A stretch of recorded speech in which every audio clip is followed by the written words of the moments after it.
warahmatullahi wabarakatuh.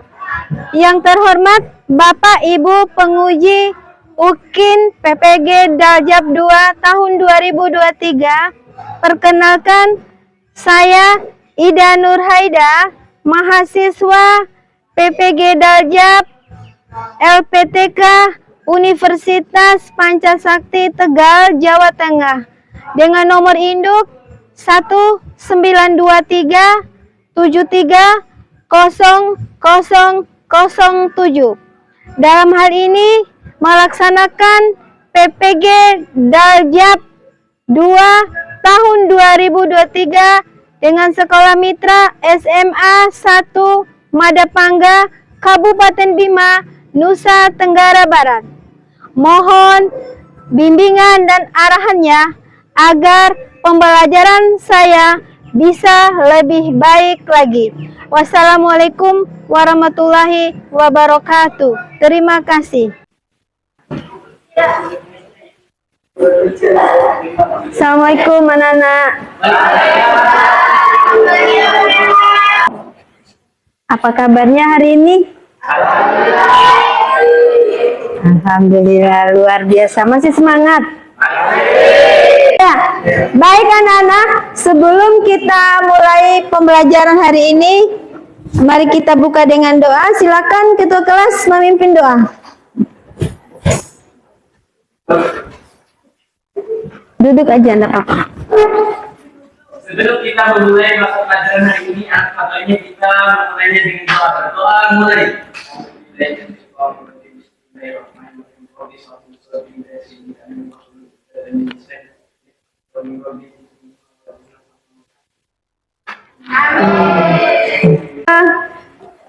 Gimana kehadiran hari ini? Hadir semua? 5 orang yang hadir. Wow, 5 orang. Kenapa Anda hadir? Ada yang alfa, ada yang sakit juga. Mudah-mudahan teman-teman kita yang tidak hadir hari ini bisa cepat sembuh, yang sakit, yang berhalangan bisa hadir untuk mengikuti pembelajaran yang akan datang. Ya, baik. Ada yang masih ingat pelajaran kita sebelumnya? Ya, kita belajar tentang apa? Yang sebelumnya kita belajar tentang produksi. Apa sih produksi itu? Nah, silakan. Produksi adalah setiap usaha manusia untuk menciptakan atau menambah nilai guna suatu barang atau jasa untuk memenuhi kebutuhan manusia. Ya, baik. Produksi itu sangat penting ya. Kemudian pada hari ini kita akan belajar tentang materi yang ada kaitannya dengan materi sebelumnya. Ya, yaitu materi distribusi. Ada yang pernah dengar distribusi? Benar. Apa distribusi? Distribusi adalah kegiatan yang dilakukan oleh satu lembaga untuk menyelesaikan barang atau jasa dari produsen ke tangan konsumen yang membutuhkan. Ya, baik. Ya. Jadi pada hari ini kita akan belajar tentang distribusi. Distribusi ini penting sekali untuk kehidupan kita sehari-hari. Sebelum kita belajar tentang distribusi, Bu Guru akan menyampaikan apa tujuan kita mempelajari materi distribusi pada hari ini. Ya, nanti setelah anak-anak mempelajari materi tentang distribusi, harapannya anak-anak nanti bisa menjelaskan apa sih distribusi itu. Ya, kemudian menguraikan faktor-faktor dari distribusi. Tentunya yang tidak kalah penting adalah anak-anak dapat menganalisis tentang distribusi itu sendiri dan menyajikan nanti dalam sebuah diskusi. Nanti tentunya nanti berkaitan dengan kehidupan sehari-hari. Kalau kita sebut istilahnya kontekstual. Pernah dengar kontekstual kan? Ya, jadi dikaitkan dengan kehidupan sehari-hari. Kemudian yang terakhir, peserta didik mampu membuat alur distribusi. Ya, nanti ada materi ajar yang akan diberikan Kemudian anak-anak akan membaca sendiri, mempelajari, dan menganalisis. Pada kegiatan hari ini kita menggunakan mode pembelajaran kooperatif. Tipe Student Teams Achievement Division dengan metode kontekstual. Nanti ada diskusi seperti biasa, ya. Sudah terbiasa diskusi kan? Ya, baik. Kemudian nanti langkah-langkah yang akan dilakukan, ya, setelah mengetahui tujuan pembelajaran, kemudian langkah-langkahnya, nanti Ibu akan menyampaikan materi secara singkat melalui PPT dan video. Kemudian anak-anak nanti membentuk kelompok, ya, 4 atau 5 orang. Ini berapa yang hadir nih? 1, 2, bisa 4 orang nanti ya, per kelompok. Jadi ada 4 kelompok. Atau 3 kelompok aja boleh. Ya, 3 kelompok. Nanti melakukan diskusi dan mempresentasikan hasil diskusi. Untuk materi diskusinya nanti akan kita baca, Ibu bagikan juga. Kemudian dilanjutkan dengan evaluasi dan yang terakhir adalah reward. Ya. Coba lihat gambar ini. Pernah kan makan es krim? Pernah. Oh, sering malahan ya, suka es krim, enak soalnya ya. Kebayang nggak es krim itu sampai ke tangan kita itu? Gimana caranya? Kok bisa sampai ke tangan kita? Dapat dari mana es krimnya? Beli di mana? Beli di toko atau di supermarket. Ya, kemudian supermarket dapat es krimnya dari mana? Dari produsen es krim, ya. Itulah proses distribusi. Produsen, ya, ini kita lihat didistribusikan oleh mobil, dibawa ke supermarket. Kita sebagai konsumen membeli di supermarket. Itulah proses distribusi. Ya. Kita lihat di sini tujuan distribusi adalah membeli barang dari produsen untuk kemudian menjualnya kepada konsumen. Ya. Selanjutnya faktor distribusi. Ada 4 faktor distribusi, yaitu jenis-jenis produk, kemudian pasar, lokasi geografis, saluran distribusi yang tersedia, biaya angkutan, ataupun ada faktor lainnya. Pelaku distribusi disebut distributor. Untuk lebih jelasnya, mari kita saksikan video sederhana ini.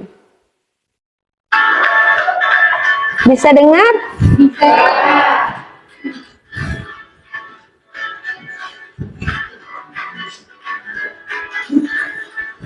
Kelihatan?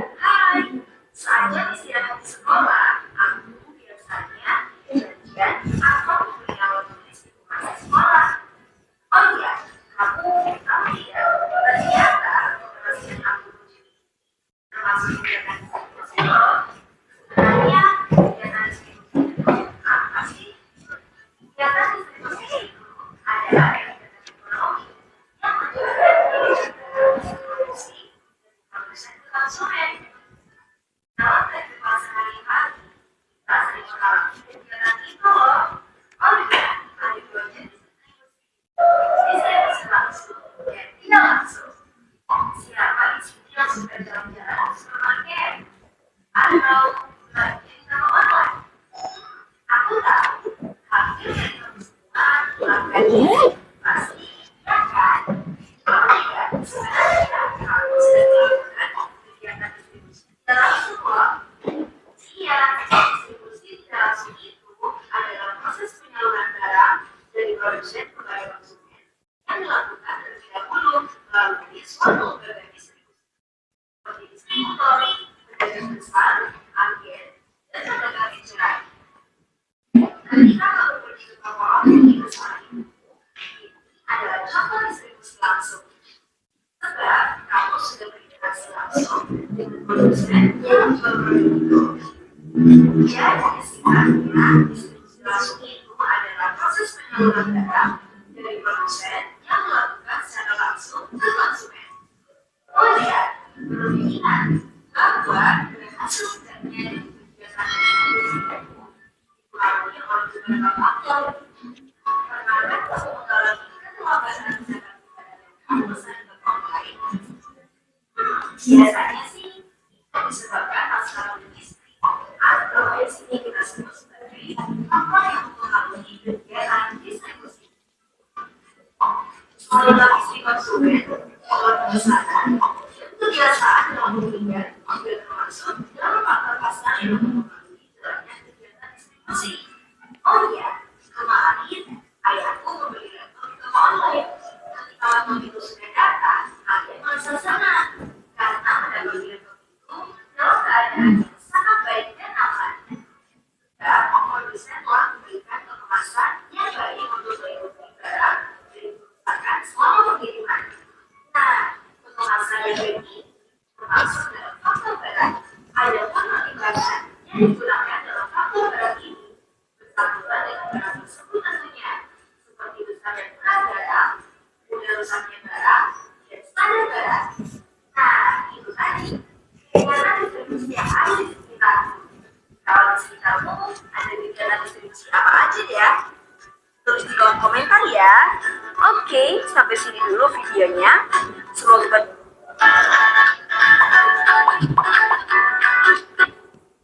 Ya, gimana videonya? Bagus. Ya, Ibu minta tolong ditulis kata-kata atau istilah apa yang baru anak-anak dengar dari video tadi. Ya.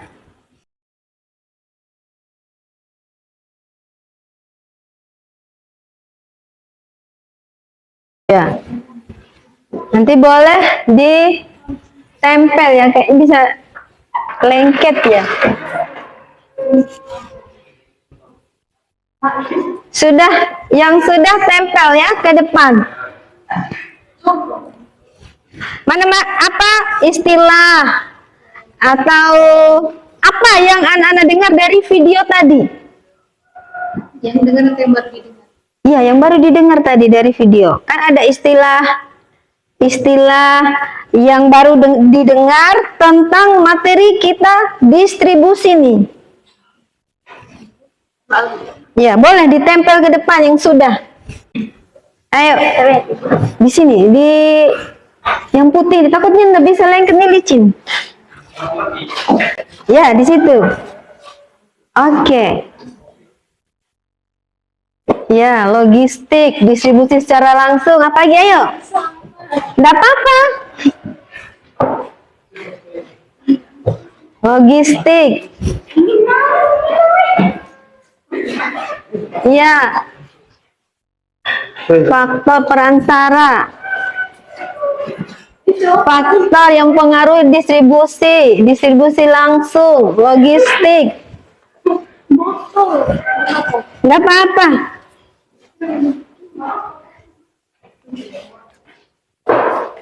Distribusi, produsen, konsumen. Terbalik abang kong. Nah, oh ya.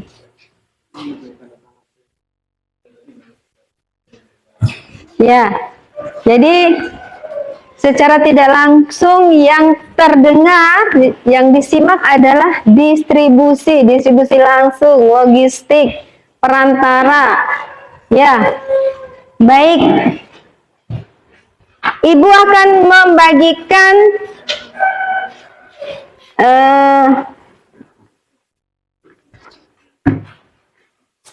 materi ajar untuk lebih mendalam lagi kita kupas tentang distribusi ini. Mari kita diskusikan bersama. Silakan membentuk kelompok.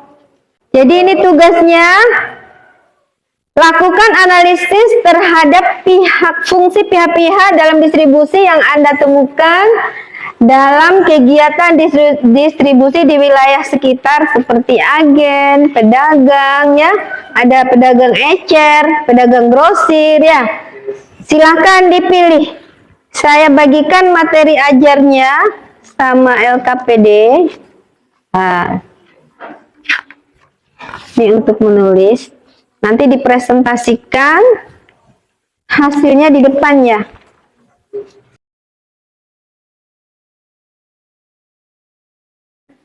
Ya, kelompok 1 nanti apa? Agen. Apa? Pilih salah satu. Agen. Kelompok 2 pedagang ecer. Kelompok 3 grosir.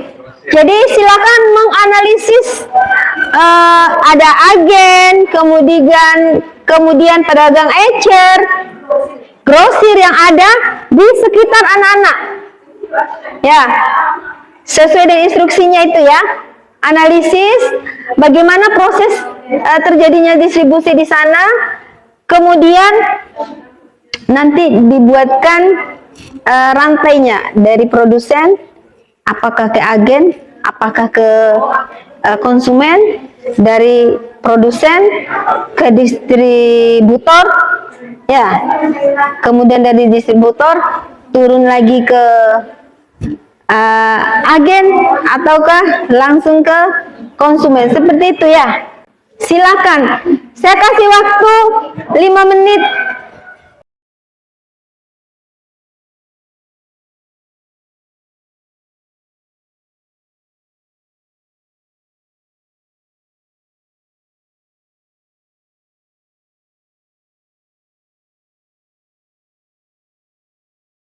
Kemudian agen menyalurkannya kepada pedagang eceran, kemudian pedagang eceran menjualnya kembali ke konsumen akhir.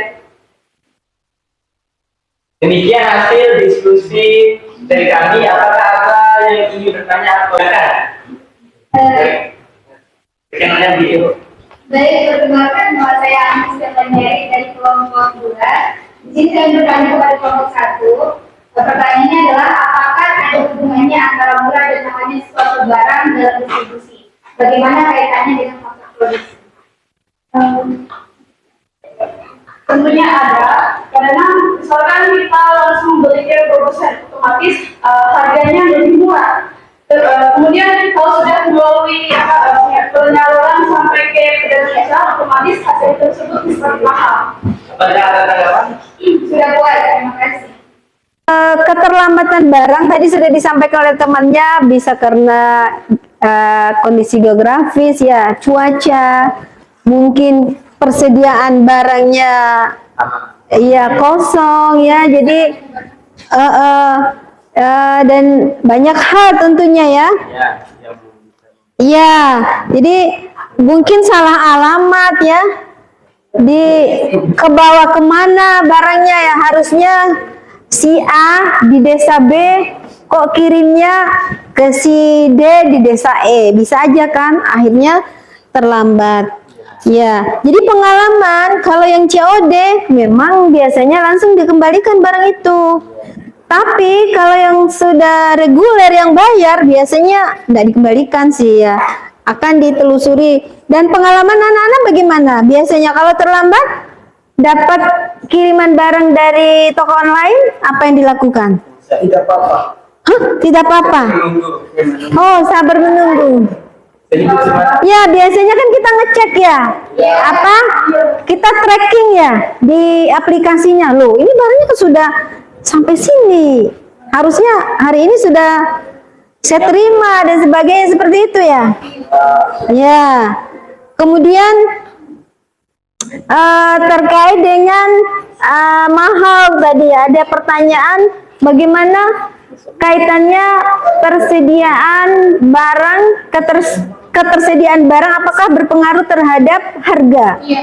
Tentunya kalau produknya sedikit di suatu tempat atau di suatu daerah, harganya akan mahal karena orang banyak yang mencari ya. Tapi kalau persediaannya melimpah, lebih murah ya, kita mendapatkan barang yang lebih banyak karena dengan harga murah ya. Kemudian semakin kita dekat dengan barang itu semakin murah karena faktor ongkos angkut misalnya.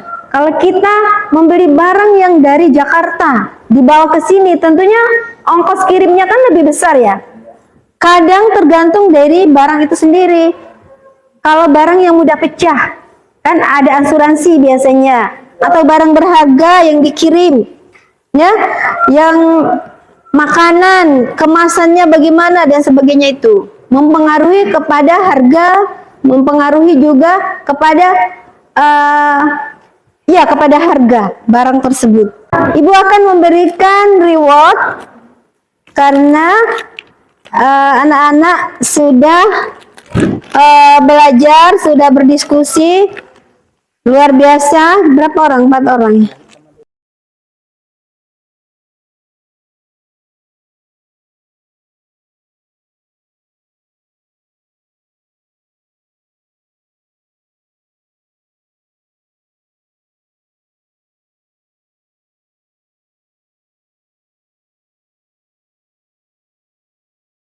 Ya, silakan dikerjakan. Baik.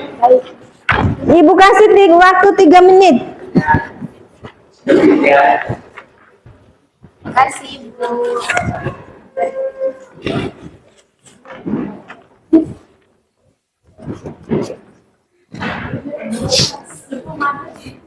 Sudah belum?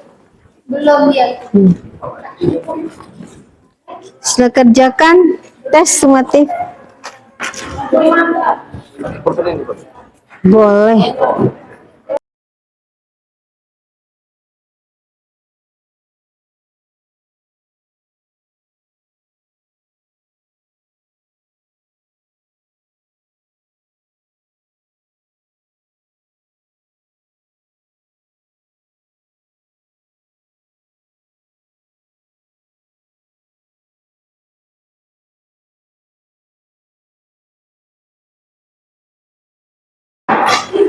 Ya, baik anak-anak.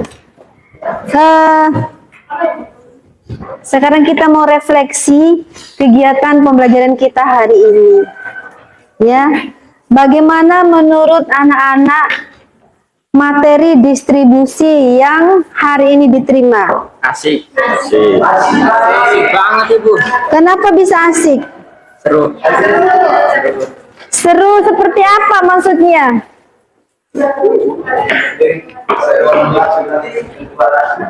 Oh, tentang penjualan. Apa yang menarik dari pembelajaran hari ini? Bisa tentang distribusi. Ya, selain mengetahui tentang distribusi, hal apa yang menarik dari proses pembelajaran tadi? Kegiatan Menganalisis kegiatan distribusi di tempat sekitar. Apa yang bisa anak-anak ambil pelajaran? Kita bisa tahu barang yang jajaran di tempat dari mana. Mbak. Jadi rantai ya, mata rantai barang itu dari mana bisa tahu gitu ya. Jadi sebelum ini tidak tahu. Ya, itu saja. Bagaimana dengan model pembelajaran yang digunakan? Luar biasa. Sangat luar biasa. Seru, happy. Apa yang menarik coba? Karena Hah? ada video animasi. Ada video animasinya, kemudian ada reward. Kemudian yang akan datang pembelajaran seperti apa yang anak-anak inginkan?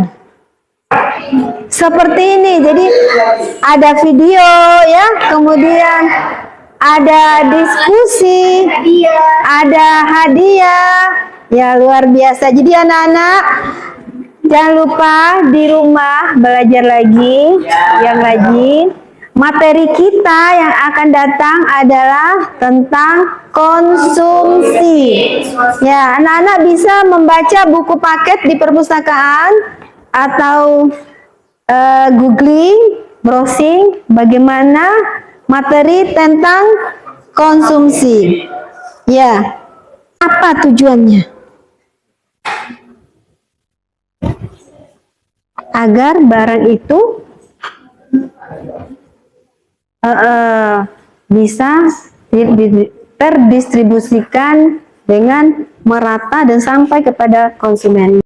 Ya, selanjutnya mari kita tutup kegiatan kita hari ini dengan doa. Silakan ketua kelas memimpin doa.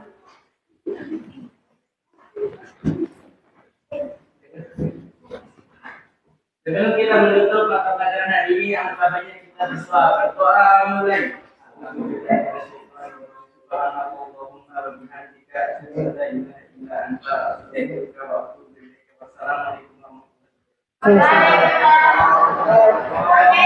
Ya, demikian anak-anak. Terima kasih untuk semangatnya. Ya. Assalamualaikum warahmatullahi wabarakatuh. Waalaikumsalam.